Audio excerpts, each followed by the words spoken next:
I was in a real bad state. I used drugs for some 38 years, which brings me here to this program. I came to the shelter on April 23rd, 2007, to a celebration meeting, and I heard a message there.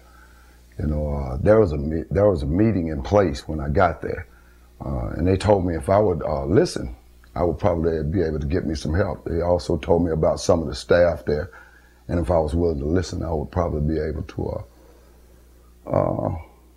get past, drug addiction and probably get on the road to recovery. So that was something that I needed to hear at the time. I struggled a long time with drugs, like I said, 38 years. And I thought I was going to die like that. I was in a real hopeless state. Mm-hmm. It's not like that today. Mm-hmm. I decided to stay because I heard they had this thing called a team in place. I told them to go ahead on back. I heard something and I was going to stay. Mm-hmm. So I've been here since then, and that's been over 5 years ago. Mm-hmm. I'm doing well today. I thought the family would never be a part of my life. Today, they're having a reunion and I'm invited. The kids, I'm helping raise a grandchild now. My kids are adults, they love me unconditionally. My ex-wife, through this 12-step program, that I was embraced with, I must say that. I've been able to make quite a few amends. My ex-wife is my best friend. My father is a positive part of my life. My mother loves me. They depend on me now, where I once was dependent on them. I can remember some real tough times when they said, we done did all we can do for you. We done gave you back to God. So I was real grateful for that, because since then he's did an amazing job in my life. I'm real grateful for the old Firehouse Shelter. First of all, the mission statement, that I was presented with. It says, and I quote, this mission of Cooperatives Downtown Ministries Incorporated is to provide the homeless men in the Birmingham area a nurturing and caring environment while empowering each individual to reach his full potential. Mm-hmm. So today, I can honestly say that that's been provided. Mm-hmm. I'm real grateful. There's a banner sitting up down at the shelter. I used to say it all the time. In meetings, thank God for this old Firehouse Shelter. This place truly saved my life. Only to walk in one day and this guy was doing a painting, and he had that very quotation on there. I'm real grateful for the staff. They've taken me a long way. They bared with me when I got there. They said my attitude preceded me. Only to tell me today encouraging words that, you've changed a lot. I'm really grateful, Coach, Okay, yeah. When I came in into the program, the program provided me with pre-treatment. From pre-treatment, the shelter sent me down to Mobile to treatment. I wanted and needed the best. When I got there, Dolphin Way Lodge was like number 4 in the nation and number 1 in the state. Mm-hmm. So I felt like I was getting the best, and I was real grateful at that point. Coming from treatment, I moved into transitional housing at Nashima. That was a great experience. I had two roommates and myself. God has always provided, the right people for me. Really great bunch of guys. From there, we went up to the 4 unit. And from the 4 unit, I moved over into permanent housing over on Tuscaloosa Avenue, which was a great program. When we got there and started the program, it was right in a drug-related area, but later on, we became the pillar of the community. We did a lot of positive things. And that was about when you came on the scene. We did a lot of positive things, and people were able to come in the community, and it was a real good environment. Some of the guys that came through at that time are still here with me today. So obviously we've been able to stay clean, productive, and move on. So last year in the latter part of June, first part of July, Phoenix Project came along with this, and they said, we're going to go out here. And when we got here, it was one of the moves that I really didn't want to make, to be honest with you. And I think you and I talked about it, but not taking my will back and leaving my will where it's supposed to be. I was able to make it, and it was a positive move.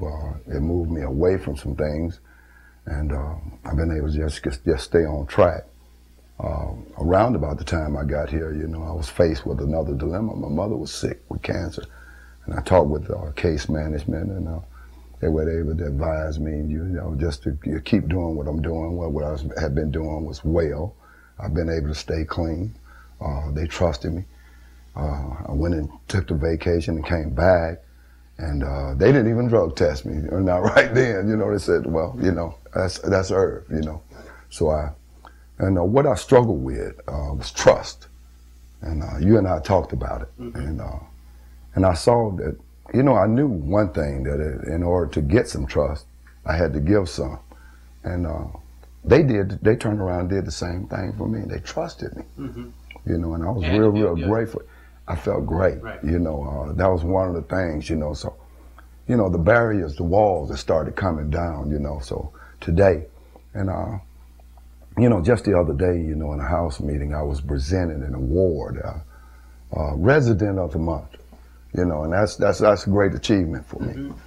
It was like, wow, and my case manager, he announced in the meeting, he said, this was a guy I wanted to get rid of. I had enough and all these other things, but I'm real grateful to have him. I've been a positive influence. The kids are calling me Mr. in the community now. We clean up, and we have barbecues and functions and stuff like this. So I've been able to give back now. One of the interns that came into the program we provided a function, and went real well, and I've got a lot of positive feedback from that.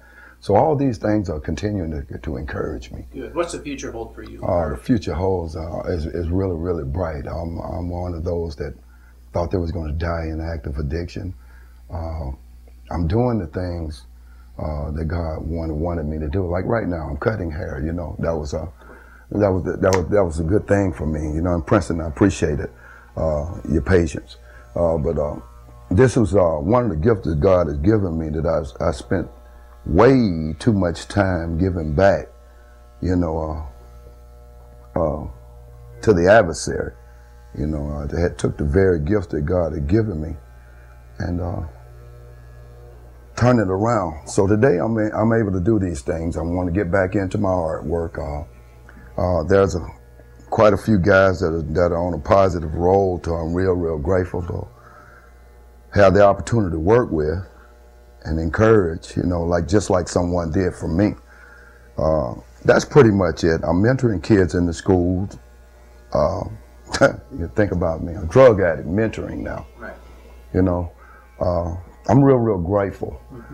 Mentoring kids in the schools, I'm a positive part of a whole bunch of lives. The future holds some great stuff for me. God's not finished with me yet, so I'm not taking the wheel back. I want to spend more time doing my artwork.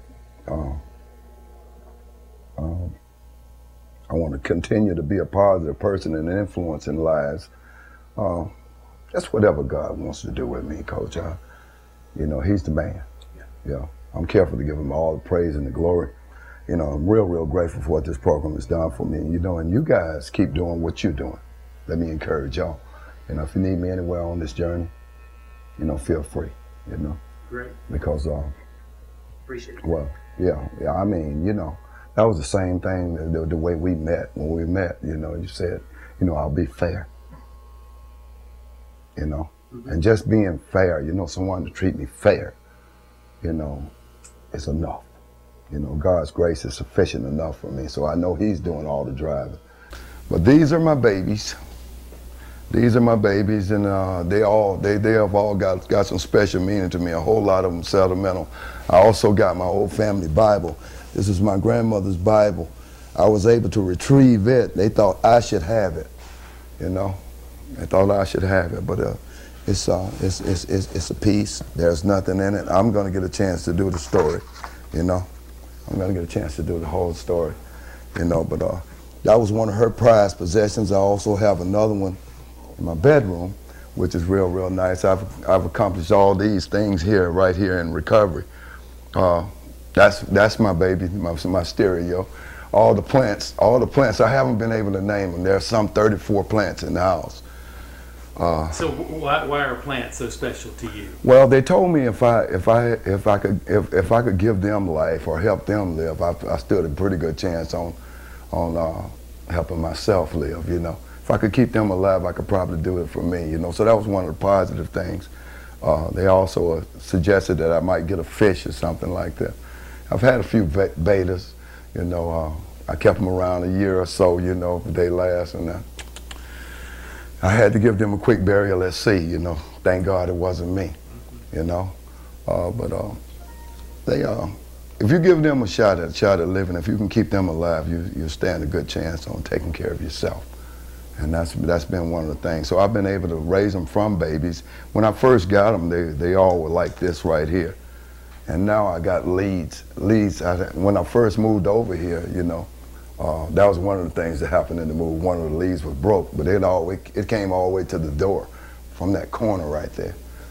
But some of the leads in here right now, though they may not look like it, they're over 20 feet, you know, from babies just like this right here.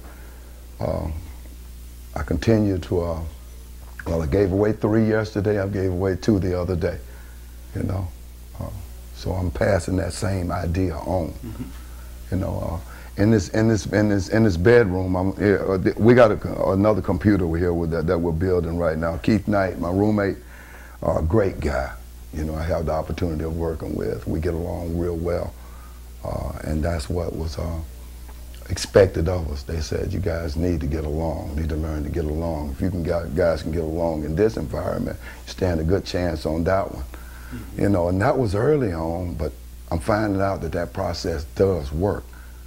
You know, when you can meet, you know, you can sit down at the table, you know, and enjoy a meal together. You can share the bills, you know. You can share a ride. You can share a whole lot of things. You can probably share some of the things that's going on with you, you know, which is a good thing. Because, you know, a lot of our stories are dim, and it didn't look like there was no light at the end of the tunnel. But it's kind of like peeling off an onion, you know. You peel off a layer or two here and there, you know, and the process works. You know, I don't know, I'm just so grateful. You know, I try to keep the house smelling good and looking good to show that I appreciate what you've done for me, you know.